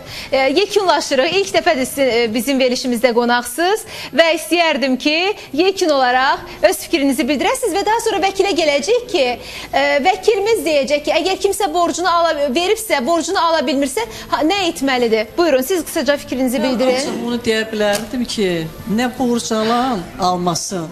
Yəni, gücü nəyə çatırsa onu da xərcləsin. Nə də borc verən fikirləşsin, sonra versin. Baxsın, görsün kimə verir borcu. Aydındır, vəkilimiz danışsın. Buyurun, əgər kimsə borc veribsə, nə etməlidir? Yəni, borcunu necə geri qaytara bilər? İlk öncə mən onu qeyd eləmək istəyirəm ki, Quranda Əl-Bəqərə surəsinin 282-ci ayəsində birbaşa yazılıb ki, ey iman gətirənlər, borc verib, borc aldıqda onu yazın. Deməli, bu bizə birbaşa göstərişdir ki, kiməsə borc verib, borc alanda onu yazılı şəkildə yazmaq lazımdır. Fəqət ki, mən bayaq qeyd elədim qanunvericiliyimizdə borcun mütləq yazılı şəkildə olması qeyd olunmur. Tərəflərin razılığı ilə yazıla da bilər, yazılmaya da bilər. Amma nəzərə alaraq ki, praktikada borc verənlərin 90%, bəlkə də 95% verdiyi borcu geriyə ala bilmir və sonradan borc verən insanla borc alan insanın arasında hər hansısa bir yazılı əqd olmur, onu sübut eləyə bilmir. Yəni ki, bu müəyyən çətinliklər yaradır. Bax, ona görə də mən üzümü tamaşaçılara tutub demək istəyirəm ki, hər kiməsə borc verirsinizsə, onun böyüklüyündən, kiçikliyindən asılı olmayaraq yazın, imzalayın, imkanınız da varsa bunu notariusda təsdiqlədin. Yox, bu məsləhətdən sonra siz bunu etməsəniz, bu o deməkdir ki, siz o pulu almaq niyyəti ilə vermirsiniz. Siz o pulu itirmək niyyəti ilə verirsiniz. Aydındır. Ən yaxşısı, əlinizlə pul verib, ayağınızla gedib onu alacaqsınızsa, verməyin. Bizə zəng vuran tamaşaçımız var idi. Şəxsiyyət vəsiqələri ondadır. O şəxsiyyət vəsiqələri əsas verirmi ki, məsələn, tutalım ki, sabahları tələb edə bilsin? Yəni, qanun nə deyir? Qısaca ama, bir cümlə ilə. Qısaca, həmən, belə deyək də, əzzatçı deyir ki, o şəxsiyyət vəsiqələri kiməsə, belə deyək də, malları borc olaraq verdiyinə görə götürür. Amma biz onu bilmirik ki, o şəxsiyyət vəsiqələrini hardan əldə edib. Bəlkə o şəxsiyyət vəsiqələrini tapıb, bəlkə hansısa bir əsaslarla ondadır o şəxsiyyət vəsiqəsi. Ona görə hesab edirəm ki, bu əsas ola bilməz. Aydındır, çox sağ olun, təşəkkür edirik. Anonsumuzu bir daha izləyək, daha sonra buradayıq. Hansı əməkdar artistin ailəsi qısqanclıq ucbatından dağıldı? Qadın üçün bu yaşda tək qalmaq çox pisdir. O, qızından belə ayrı yaşamalı oldu. Evladımı tam atanın öhdəsinə verdim. Eşidib dəhşətə gələcəksiniz. Aktrisa Leyli Vəliyeva danışdığı yalanı illər sonra etiraf etdi. Mən onları allatmışam. Həyat yoldaşı ona hansı şərti qoydu? Ya onu evdən çıxartmalısan, ya düzünü evdən çıxıb getməlisən. Sabah düzünü desək də. Bəli, sabah yine qarşınızda olacaq. Bilmirəm ki, borc verəsiniz, yoxsa borc alasınız. Hər halda hər iki faktı sizin nəzərinizə çatdırdıq. Bu baxır sizin və digərlərinin vicdanına ki, borc alan şəxsin və borc verən şəxsin ki, nə dərəcədə sözünün ağasıdır. Dərin təşəkkürlər diqqətinizə görə. Sabah yine qarşınızda olacaq. Allah əmanət ol, Azərbaycan.